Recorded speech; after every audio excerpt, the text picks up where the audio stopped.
একটা সরকার 3 দিন হচ্ছে আসছে, তার দ্বিতীয় দিনে প্রথম দিনেই কিন্তু মৌলভীবাজারে যে ঘটনাটা ঘটলো সেটা দেখা গেল যে পাকিস্তানের জুলফিকারের ভুট্টো শেষ হয়ে গেছে, কিন্তু আমাদের দেশে মোহাম্মদ আলী ভুট্টো কিন্তু অনেক শক্তিশালী হয়েছে।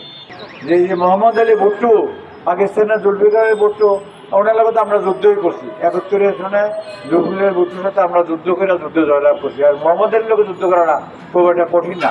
আমরা প্রতিনিধিত্ব করি যে বাজারের সন্ত্রাসীরা আজকে প্রতিরোধ করেছে দ্রব্যমূল্য নিয়ন্ত্রণ করার জন্য, তারাও কিন্তু হত্যা, এমনকি প্রধানমন্ত্রীকে আমরা প্রতিনিধিত্ব করছি, কারণ প্রধানমন্ত্রীও এইখানে একজন ভোক্তা, ওনার সন্তান, ওনার পরিবার এবং প্রত্যেকটা রাজনৈতিক দলের প্রত্যেকটা সদস্য একজন ভোক্তা।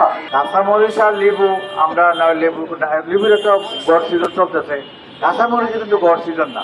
1 কেজি 1 কেজি কাঁচামরিচ যদি আপনার কোনো কোনো ক্ষেত্রে কোনো জায়গাতে 300 টাকা পর্যন্ত হয়ে গেছে। এইরকম যদি পণ্যের দাম বাড়ে, আবার কিছু কিছু পণ্য দাম বাড়ার পয়তারা করতেছে। আমি যদি খেজুরের কথা বলি, গতবারে যে খেজুর আনা হয়েছে সেই খেজুর আমি 2 সপ্তাহ আগে যেটা আমি 700 টাকা করে কিনছি, এইটা গতকালকে আমি কারণবশত দেখলাম 1400 টাকা, মানে 100% বাড়াই দিচ্ছে। তারা রোজা রাখে, রোজার যে আসলে গুরুত্ব সেটা ওনারা শুধু বুঝে যে ওনাদের সারা বছরের লাভ 1 মাসে করতে হবে।